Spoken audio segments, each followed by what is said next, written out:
Hello and welcome to another edition of Son of Kaiju Review. That was a plastic bottle that snapped very loudly. Unexpectedly. Shall we redo that? No, we'll keep that. Okay. Today we will be taking a look at the first of the Reigo trilogy, Reigo, King of the Sea Monsters. Named such because it was coming out after Godzilla King of the Monsters had come out, which resulted in the second Reigo movie, which we've previously covered. That was a... Deep Sea Monster Reigo. That got renamed to Reigo, God of the Monsters. Okay. And this movie we'll be discussing was originally called Deep Sea Monster Reigo versus Battleship Yamato. But, like I said, it got renamed. But the third movie didn't get renamed, and we'll talk about that another time. Yeah. But for anybody who saw our video talking about the second movie, this movie was briefly covered in that because that movie had a recap of this movie. So, Yep. well, just go see that. And until next time, I'm Protoman. Wait, no. Wait. Wow, that would be pretty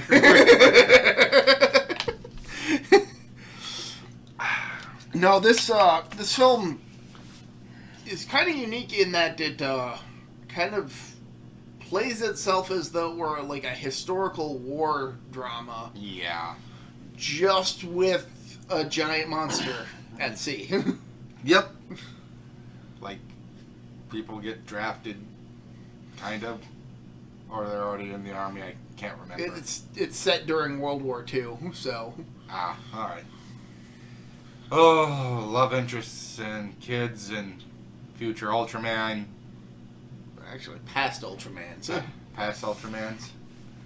this movie actually has a fairly star-studded cast for anybody who's interested in tokusatsu shows. You've got Yukijiro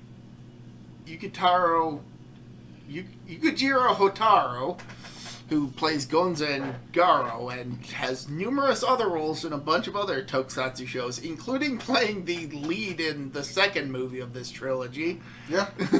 Yeah. You've got the actor who played, oh god, what's his name?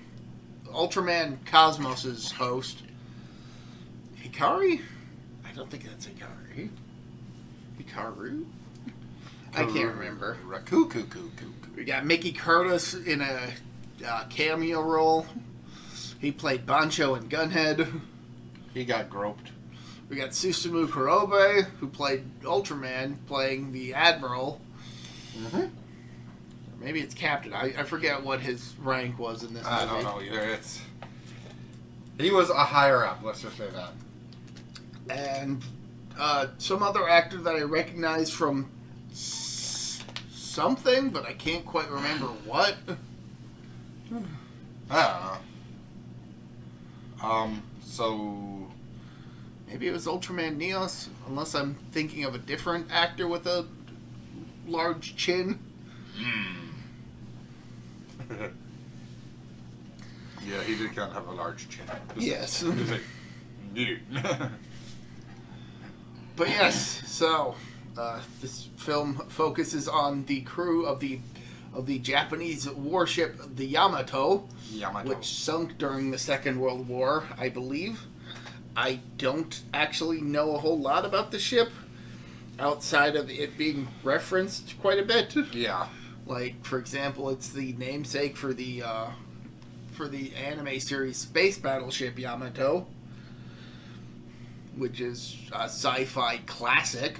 I've never seen it, but I believe it's from Leiji Matsumoto, who is just a famous name in Japanese sci-fi, so... Yeah? I think he also did the likes of Galaxy Railway 999 and Captain Harlock. Harlock. So, That's neither here nor there. Yeah. And basically the film is the crew's attempts to deal with the monster Reigo that they encounter out at sea. Yeah, pretty much.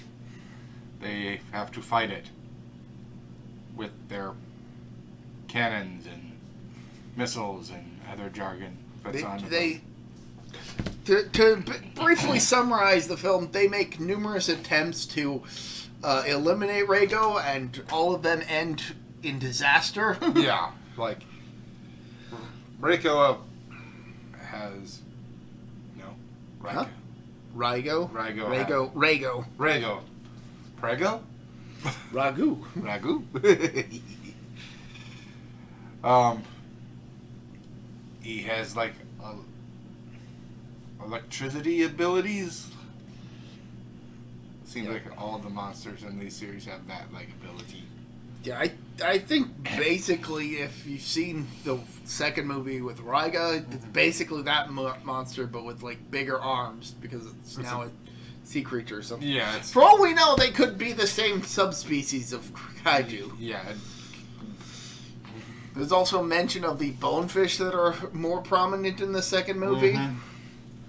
We get an American soldier whose ship was attacked by the bonefish, and then Reigo. Though we don't actually get to see that a whole exchange. Partway through the film, Susumu Kurobe's character gets recalled to Japan and is replaced by another character. And the scene where after he's read the recall notice, is very clearly a reference to the Skydon episode of the original Ultraman, with him holding up his spoon, as though it were the Beta capsule. He wanted to transform. Give him a break. That is a surprisingly numerously referenced moment. It's like, I mean, we've referenced it. Ultraman Max references it. And actually does a subversion of the reference, too. By having him hold up a bowl of curry instead of the spoon that he's got in the other hand. Like, you think... It's a fun moment. You think he's going to hold up the spoon because he looks at it, and then he pulls up the curry bowl instead. That episode is so crazy. But that's besides the point. Yes. They fight it, they lose, they fight it again, they lose, they fight it again, they lose. Admittedly, we did kind of talk quite a bit during this rewatch of this film for this podcast. But we knew it was a good movie. Yes. We got Cosmos's character has a young fiance that he's having to leave to join. Hotaru's wife is pregnant, but he's also got a mistress that got snuck aboard the Yamato at some point. Yep. Ultimately, they do manage to fell the giant creature in battle and choose to just let it die of its injuries rather than finish it off themselves. Yes. And then the film ends with the battleship being sunk in the battle that it got sunk in.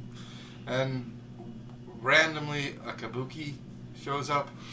Yeah, all the crewmates wind up with kabuki paint to kind of represent their bloodied faces from the battle. Mm-hmm. And, yeah. Okay, we know there's more stuff we could talk about. There's a lot more stuff to talk about, but it's definitely more of a visual film. Yeah. Rather than we're not doing this to do a play-by-play. Mm-hmm. This is definitely more of an overview of the film. Mm-hmm.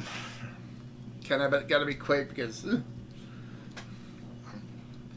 there are only so many ways that you can say, and then they try this and it fails. Yeah, I just did that.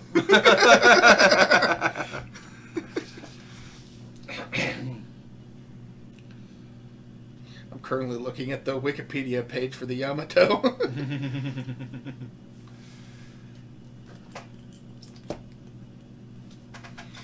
Anywho, good movie.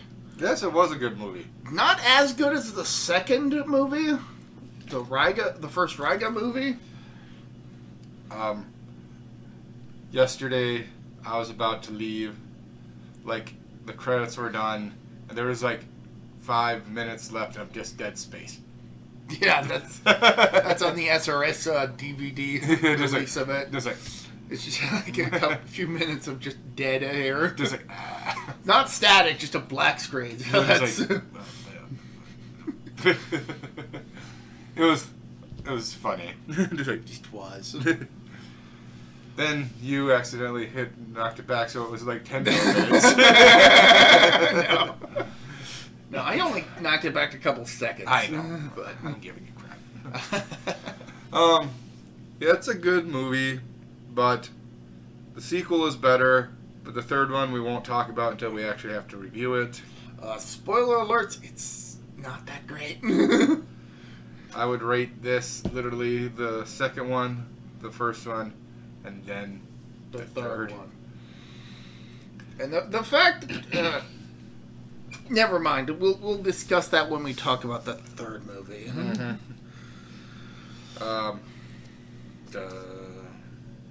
It is kind of interesting how it kind of plays the whole drama fairly straight, despite there being a giant monster involved in the whole thing. Mm-hmm. They focus on certain characters. Like, there is a scene where one's like got captured by some other people, or he got put into the brig of some sort, and he Oh, the American soldier. yeah, he's like, then one of the Japanese soldiers walk in and go, Holy shit! Just in straight English. Yeah, holy shit! He goes, they get drunk a lot. Just one basic scene. Just They do have like a vaudeville style party. With a dude dressed up as a skeleton for some reason. It's crazy. It was a different time, man. As opposed to you right now who is dressed up as a skeleton? Yeah. Okay, fair enough. Now they're really going to think that I'm dressed up like a skeleton. I mean, technically you're dressed up as a skeleton, still having its skin on. Yeah. Skin, muscles, organs. Oh, at this point we're just padding out for time. Pretty much. It's a fun movie. It is a fun movie. It's just we don't really have a whole lot to say. Like, when we talked about the second one, it was on Kaiju Review. Yeah, the old Yeah. the old version of this that actually used footage from the show. Yeah, and it... Yes, saw it. We said and we showed and saw. But we can't do that now because we don't want to get copyright claimed. Mm-hmm. So... Podcast. Yeah. I mean, not that... A lot less work. Not that episode got copyright claimed. It's just more a blanket, we don't want to get copyright claimed Yeah. statement. But we still want to talk about these movies because they're fun watches. Yeah. For the most part. Well, we've watched some shit. Yeah. But that's... Here or there. That's way off topic. So, Bye. see ya. I don't know if we successfully explained anything, but bye.